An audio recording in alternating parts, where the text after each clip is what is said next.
Hey everyone, welcome to Broadband Deployment News.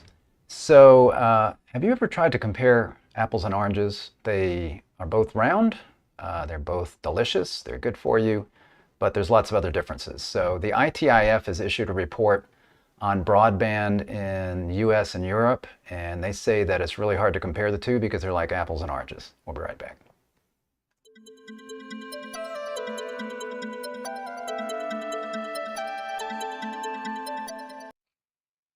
Thanks for joining me. Rick Uzzi here with Broadband Deployment News. So as I mentioned, the ITF has issued this report. So I thought I'd go through this and highlight some points of it. I think it's pretty interesting. Now, I looked up these guys. They are definitely, they say they're nonpartisan, but they are definitely pro capitalism, let's say, or using the market dynamics to control prices and things like that. So now that doesn't mean they're wrong. A lot of people say, oh, well, that's bad, because they're coming from a certain perspective. But just because you're coming from a perspective doesn't mean that you're wrong at what you're saying. And I don't think they are. They provide a lot of good information in here, and they've got, a lot of this is, backup on how they did their analysis. So I won't walk through all the backup, but I will link at the end of this to where you can download this and decide on your own here whether that's true. But again, you don't want to reject an argument because of the source or where it's coming from. That's something called the genetic fallacy. You don't want to do that, so you want to read through this and make up your own mind. So again, I'm going to go through, I'm not going to read every paragraph of this, but I did want to go through some points and maybe have some commentary here. So you can see here apples versus oranges. Why providing broadband in the US costs more than in Europe. So some key takeaways just up front here. It says, a long-standing narrative that US broadband prices are exorbitantly higher than their European peers. And that's certainly true. That you hear that a lot. You hear a lot about, people in this country complain about broadband, and so you hear people saying, oh, the speeds are a lot slower and costs are a lot higher. And, but while there may be some truth to that, there are different dynamics, again, apples and oranges. So you can't just say that it's certain things that are causing that. US broadband providers bear 53% higher costs than European providers, pay for equivalent labor, capital investments in network infrastructure, spectrum licenses, advertising, and taxes, minus subsidies. U.S. telecom workers' wages are higher than those in Europe. U.S. capital expenditures surpass EU infrastructure investments, both overall and per household. European telecom companies are taxed at a lower rate than U.S. providers and receive more government subsidies. In every regard, U.S. providers must pour proportionally higher amounts into essential expenditures. So they're talking here about the cost structures being very different. So if you're going to make claims about pricing in Europe and in the US, you have to take those things into account. Finally, in response to allegations that US providers artificially raise prices and pocket the difference, an analysis of operating profits shows that European broadband companies have an average profit higher than their US peers. A lot of times people will say those greedy companies, and right now in the U.S. they're saying, oh, those greedy gas companies, those greedy gas stations are keeping gas prices high, when actually the gas stations make very little on gas. They have very slim margins on gas. They want you to come in the store and buy stuff. So again, that's not always true. And then comparisons between U.S. and European broadband prices are meaningless at best and misleading at worst, when they fail to account for the difference in deployment and operating costs that must necessarily be assumed, at least in part, by consumers. So again, you see the table of contents here. It's nicely laid out. So just some more from the overview. For years, broadband populists in the United States have argued that the U.S. broadband system, though which most people receive broadband from large private telecommunications or cable companies, is deficient. They argue that the U.S. system underperforms other nations and regions, especially in Europe. Their argument is that the metrics of performance and structure, price, coverage, speed, and competition seem better in Europe. In fact, they are not. Our analysis suggests that it could cost broadband providers 53% more to provide wireless and wireline broadband services in the U.S. than it does in Europe. The claims that Europe is superior. The overall difference in market structure, heavily versus lightly regulated, is often painted as the only true difference between U.S.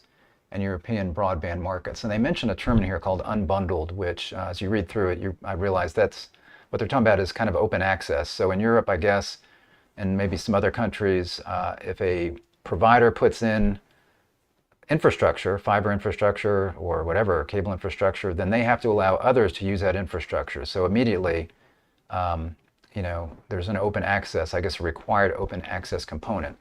And that is something that here in the US is not required. There are some municipalities that are doing that now. It's been more and more popular to try to keep prices down. Would be for a city, a community, for example, to go ahead and foot the bill for the infrastructure, put all of that in, and then let others provide retail services, broadband services over that. So they don't need to, the other operators don't need to worry about putting in the infrastructure. There's no duplication of efforts.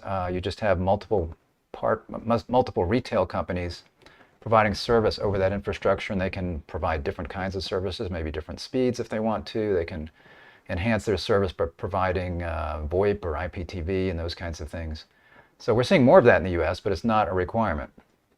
A more recent article cites recent improvements in broadband affordability in Europe as largely attributable to EU member states' shared goal to advance universal broadband, which they have buttressed with financing initiatives meant to keep costs down and a market that's regulated to promote competition, largely through open access infrastructure.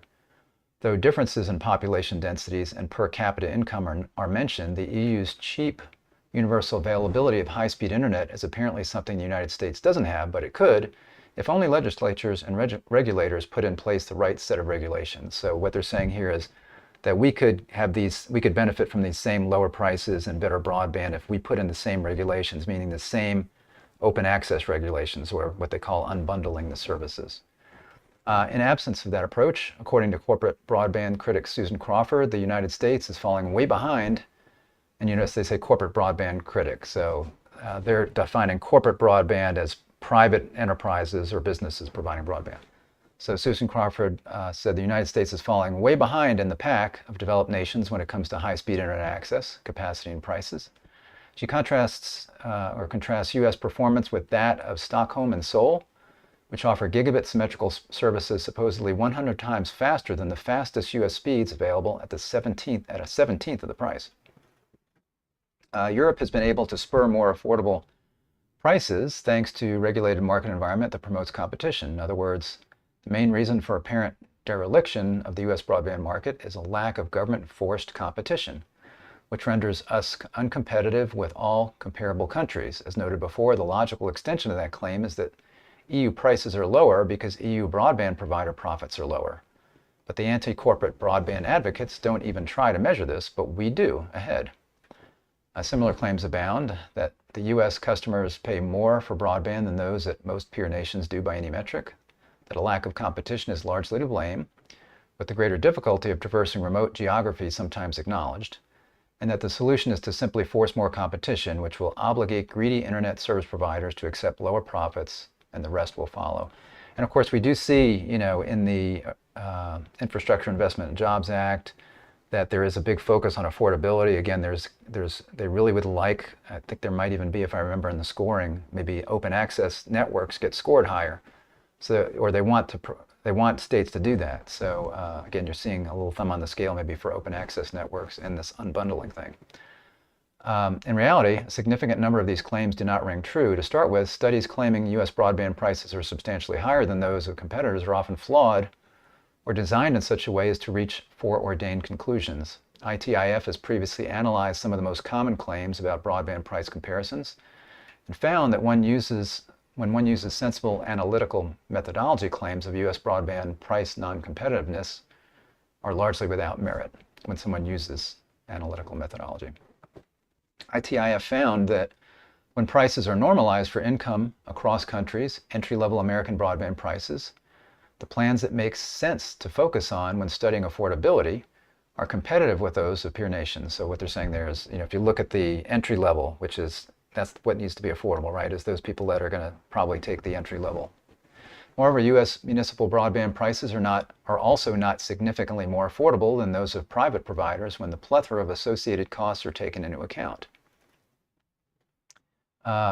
Methodology. The ITIF constructed a model to analyze the cost differential between U.S. and European broadband markets by calculating what U.S. broadband prices would be with European costs.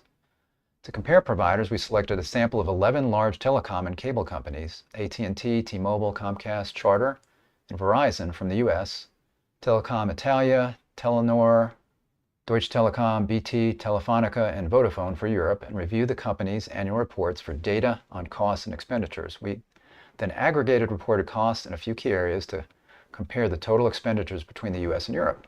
The majority of the data was drawn from 2019 annual reports to give us a clear look at the broadband market prior to the economic upheaval caused by the COVID-19 pandemic. After obtaining the two sets of cost percentages for the US and Europe, the ITIF applied the European percentages to the US expenses for each variable. This essentially showed the amount the US would be spending or gaining in the case of subsidies if it shared Europe's intensity for that variable. The analysis showed that in every regard, US telecom market participants are obligated to invest a higher percentage of their revenues in necessities such as capital expenditures, wages for their employees, and taxes compared to the European peers. Moreover, European providers receive more generous government subsidies, and in some cases, such as the purchase of spectrum licenses, US companies pay nearly twice as much as European companies. Study results and costs. The biggest problem with comparing US and European broadband is that most comparisons are predicted on the assumption that the underlying cost structures are similar, and therefore any differences in price and performance have to do with differences in performance of the companies. The implication of this assumption is that any evidence of lower EU prices or faster speeds must be the result of differences in performance between US and EU firms. And the anti-corporate, so you can tell they have a leaning here, anti-corporate broadband advocates identify the major difference between the EU and the United States when it comes to broadband is regulation. In other words, the EU required unbundling of networks to spur competition while the US did not. So ipso facto, there is more competition, better performance, and a trend toward lower prices in Europe. This is such a compelling narrative because it fits with common, albeit simplistic sense. More competition leads to lower prices. So again, that unbundling being the open access networks. The problem, of course, lies with the assumption that the underlying cost structure for companies on the two continents is the same or similar. If this assumption is incorrect, then so too are determinations of the main reasons behind price differentials. If, in fact, US costs of broadband deployment are higher than in Europe, which this analysis finds is indeed the case, then this core assumption about regulatory differences being key falls apart. As shown in Table 1, US broadband providers shoulder 53% higher costs than they would in Europe for labor, capital investments in network infrastructure, spectrum licenses, advertising, and taxes, minus subsidies.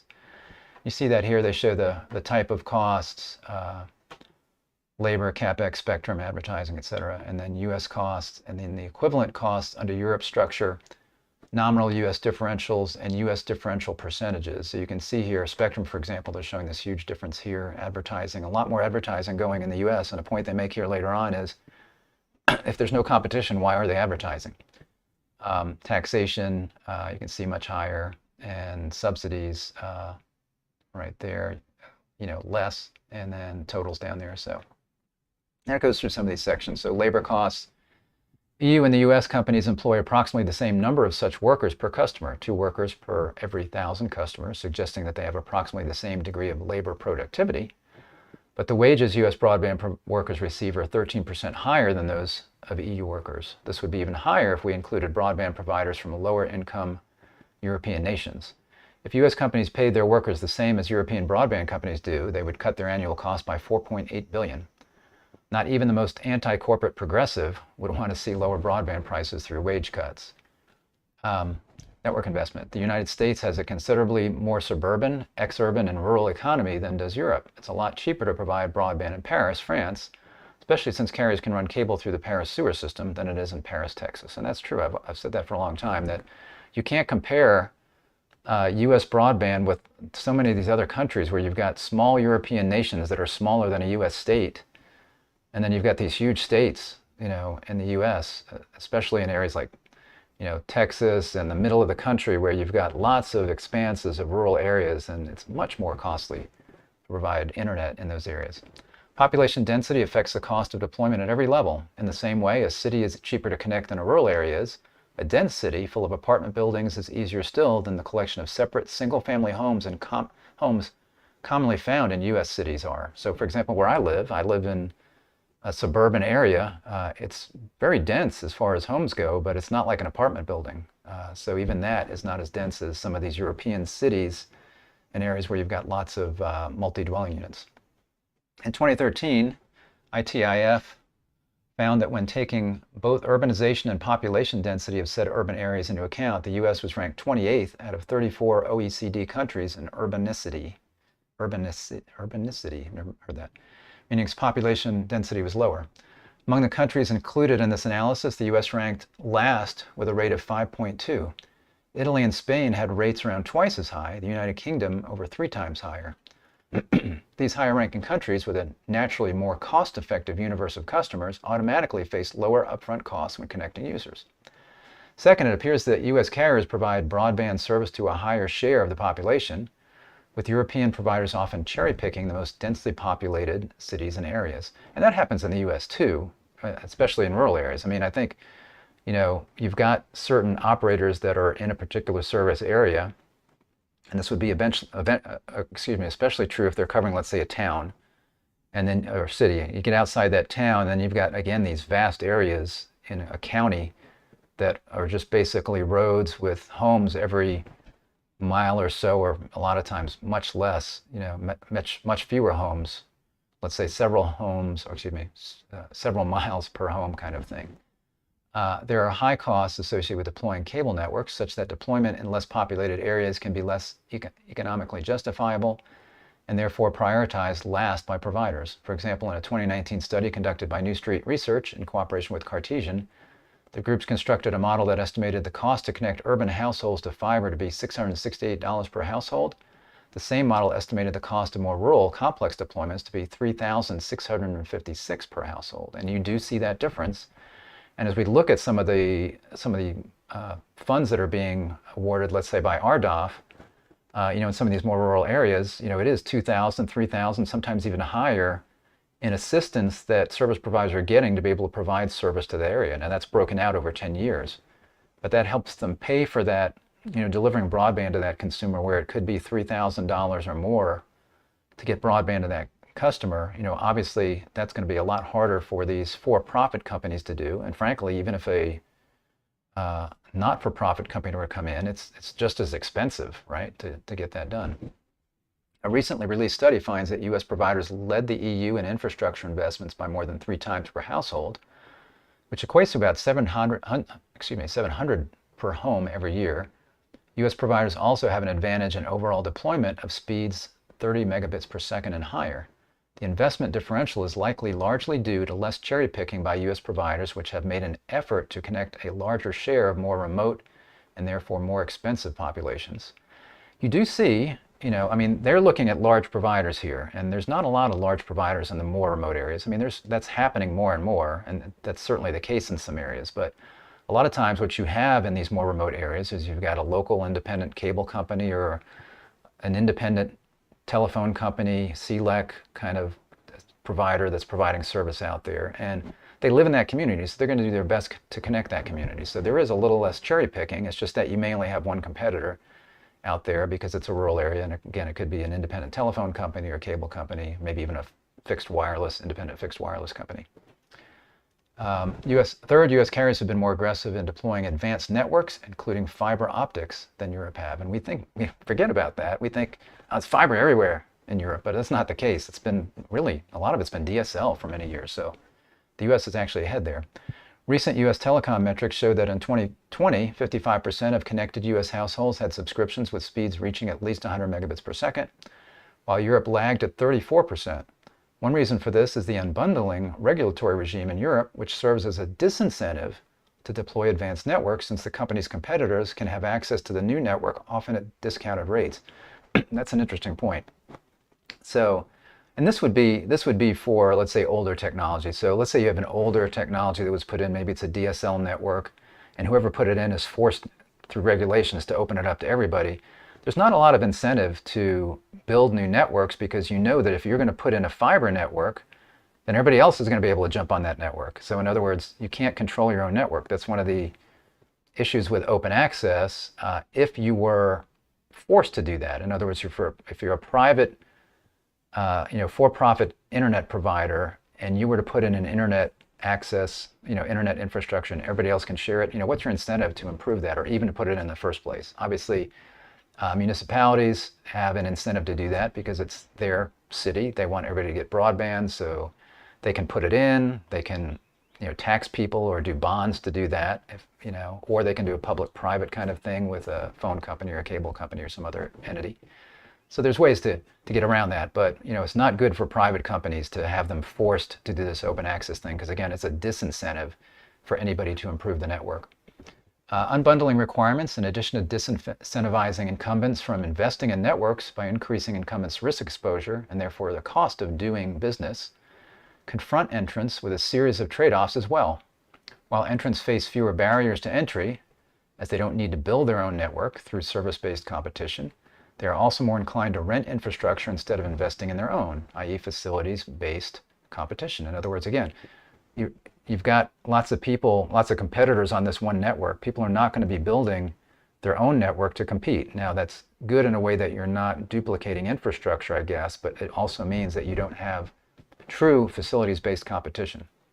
This is why even today the US leads the EU in facilities-based competition with a rate twice as high overall and 7 times higher when comparing rural areas.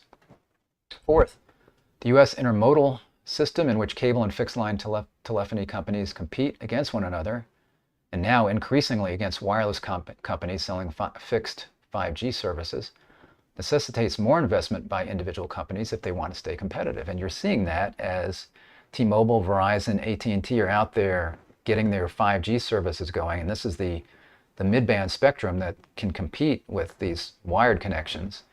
You're seeing lots of people trying to get fiber in the ground now. Both, part of it is to say, okay, well now we've got T-Mobile in there, and they're a competitor because they can cover a wide area with wireless. So you are seeing people actually upgrade their networks now because they've got more competition. Again, facilities-based competition.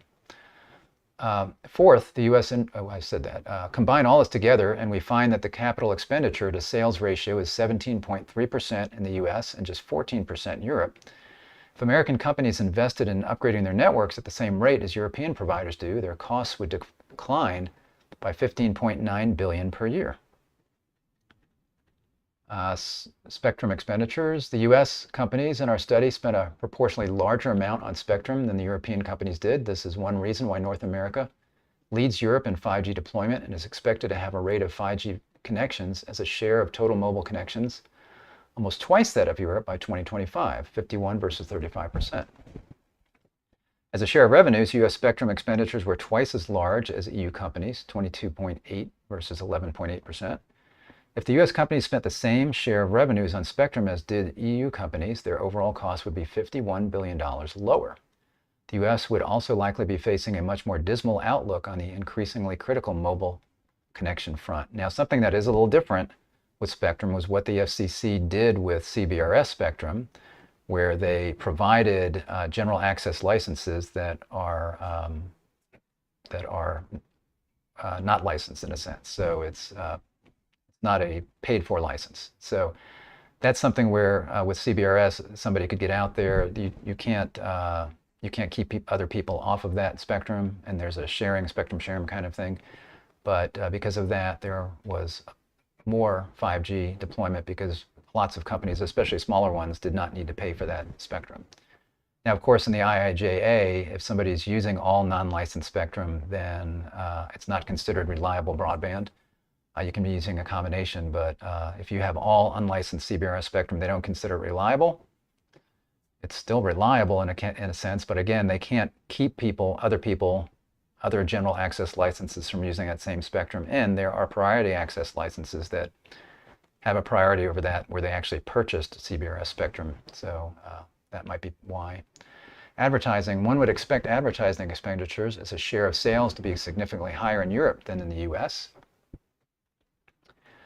In reality, the opposite is true. The US providers spend over twice as much on advertising as their European counterparts, suggesting that the US market is actually more competitive than the EU one. After all, if US providers truly enjoyed a cozy duopoly, they'd be ill-advised to waste money on advertising. If the major US providers analyzed here spent the same share of sales on advertising as their European counterparts did, they would spend $7.9 billion less a year on advertising. Now, I put a note in here. Most major providers, excuse me, have more competition. So if you are a major provider in an urban area here in the U.S., you could have Comcast, you could have AT&T, you could have Verizon, you could have T-Mobile, all these same companies competing for the same broadband consumer. Because again, people are concentrated in one area, it's less expensive to provide the service, you've got more potential customers to gain more revenue, easier return on investment. So for all of those reasons, you're going to have more competition. Again, that's the free market at work, right? So that being the case, I could see why advertising costs would be much higher, especially if they're looking at these major providers. That's going to be less the case in these small rural towns where we maybe have one cable operator and they're providing internet. And in fact, I remember, we've got lots of independent broadband providers that are our customers, cable operators, telephone companies, fixed wireless, whatever. And quite often I would like, can we help you with your marketing? And they're like, what's marketing? Because they don't need to. They don't need to market. There's no competition. And that doesn't mean that they are raping their customers as far as price goes. They're not. Because again, they live in these communities. So when they go to church, they don't want to hear about how expensive their internet service is. And they're using the same service. Their families are using the same service. So they're still trying to keep prices down. Of course, their prices are going to be a little bit higher because they have longer distances to go and those kinds of things and higher costs. But they don't have to do marketing in these rural areas because for the most part, most people, that's who they use. And a lot of times the customers are very happy with them because they're trying to make the service as good as possible. Taxes paid. Our analysis suggests that U.S. providers paid significantly more in total taxes as a share of revenue than EU broadband providers paid. If they paid at the EU tax rate instead, U.S. providers' costs would be $8.3 billion less per year. So we're seeing here, as they go through this rationale, that U.S. providers are having to pay more for infrastructure and those kinds of things. They're paying more for advertising. They're paying more for taxes. So, their costs, you can see the cost structure differences here. Government subsidies.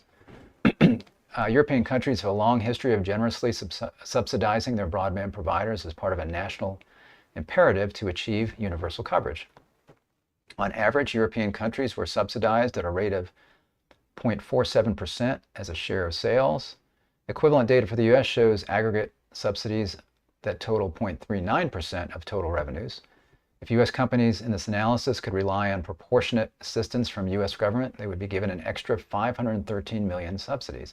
Again, I put a little note here that this has changed quite a bit recently. We've got RDOF money that's being given out now, ARPA money that's being given out now. We've got the IIJA funds, the BEAD program that's all going to be increasing subsidies and therefore broadband deployment. So the U.S. is, this is an area that makes perfect sense because again, it's not so much competition that's the issue, especially as far as broadband deployment. I'm not talking about prices so much now, but competition is not related to broadband deployment so much here because again, we have fewer people that can pay for broadband, so therefore revenues are lower, costs are higher. But the whole purpose of these federal grant programs are to be able to get broadband out to these areas where it's $3,000, $6,000 to do a drop.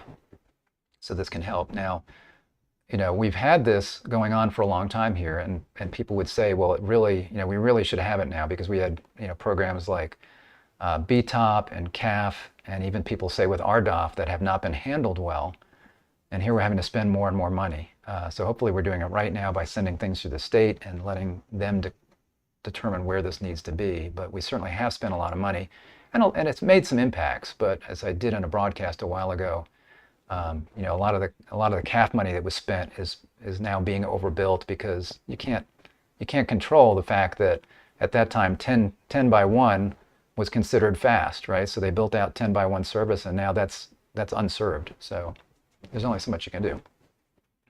And that's one of the reasons why they're wanting to focus on fiber, right? So that you don't have to rip out infrastructure and put in new infrastructure. You can just change out some things and speeds can continue to go up as our definition of broadband goes up. Study results and profits. The argument could be made that cost structures aside, whichever set of companies generates proportionally larger average profits is unjustly benefiting at the expense of consumers. When the anti-corporate broadband advocates argue that European broadband is better, cheaper, and faster because governments have mandated network unbundling or open access networks, they imply that the cost differential comes from profits. If only we had more competition in the US, the refrain goes, we'd have lower prices. There are only two ways this desired increase in competition could lead to lower prices. The first is that somehow US broadband companies are lazy and have massively excess costs, or excessive costs should be. If only they had more competition, they'd be more efficient and could lower costs. Yet not only do workers per unit of sales appear to be similar between US and EU companies, but also does anyone, I think they mean no one, also does no one really believe that in an environment of capitalism wherein shareholders demand high returns, the CEOs of US broadband companies are running slack, inefficient companies. So again, that's an advantage of the private sector, is that when you're in the private sector, you're trying to keep your costs low so you can get higher profits, and so that you can compete better. So even if you have to lower the amount of profits you have to compete with other companies, you're still able to make a profit, and the lower you keep your costs, the better you're doing, right? So that's a very good point they're making here. The second possibility, and the one broadband advocates point to, almost always without any evidence, is profits. Clearly, the advocates argue with less competition, profits are too high, and excess profits mean higher broadband prices. Well, the data suggests otherwise. General utility, for example, electric and gas providers' metrics are a useful point of comparison, as utilities are generally price controlled and represent the type of regulatory structure broadband populace would like to see injected into the broadband market. So they're talking about, power companies that are controlled by a public service commission, or gas companies. Here in Georgia, it used to be one gas company and it was regulated.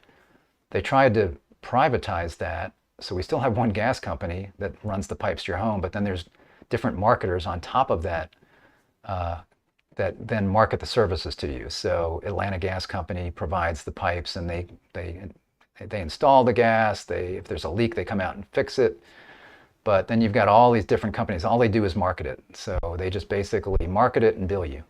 Well, as soon as that happened, prices went up because you introduced this middleman into the process, and it wasn't controlled anymore by Public Service Commission. I think the Public Service Commission actually probably does still control Atlanta Gas and what they're charging, maybe, I think. I don't know for sure.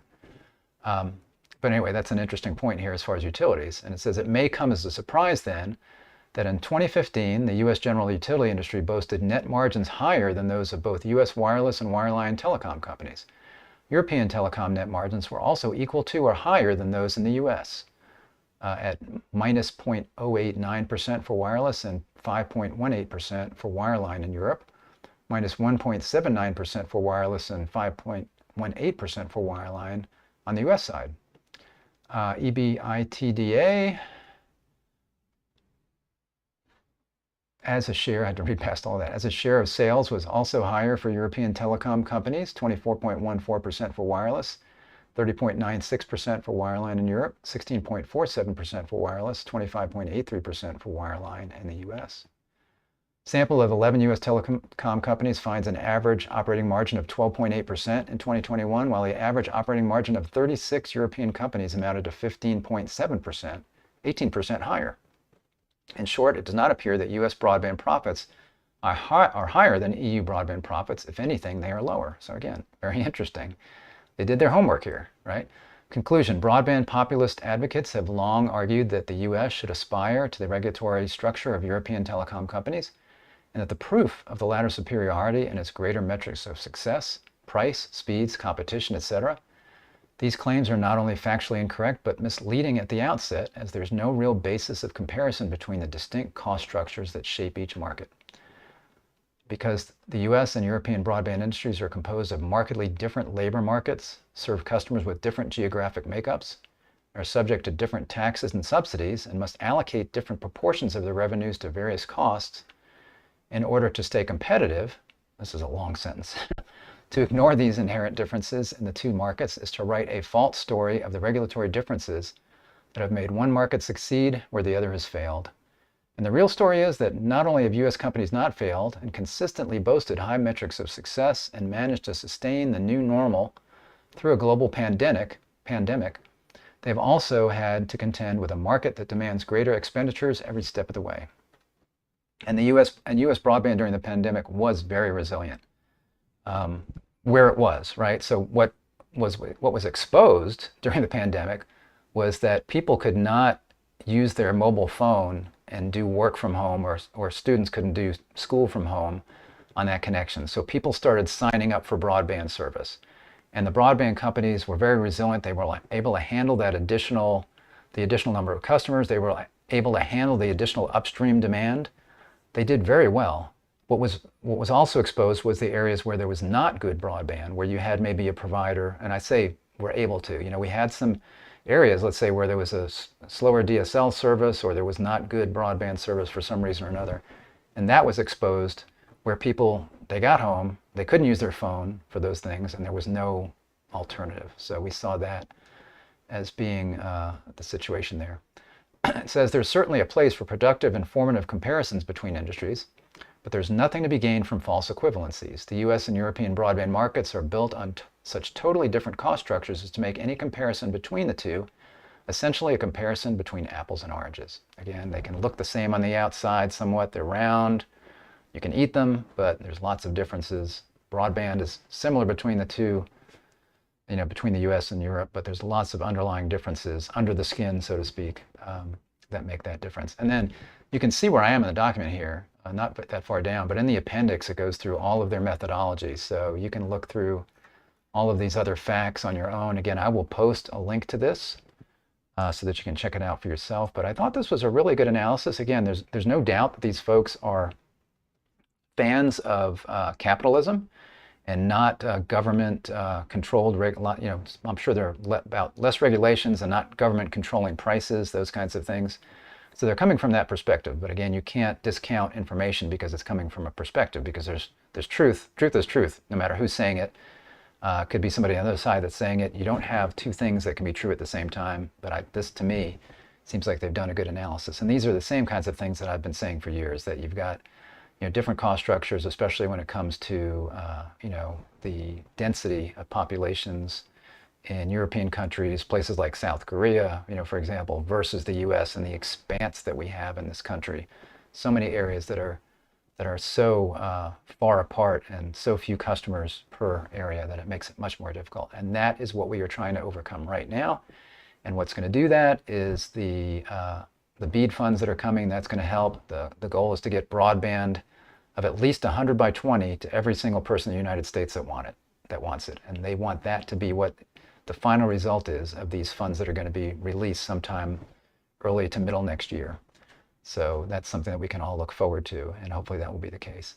Thanks for joining me. If this was interesting or helpful, I know I just read to you, but hopefully the commentary was helpful for you.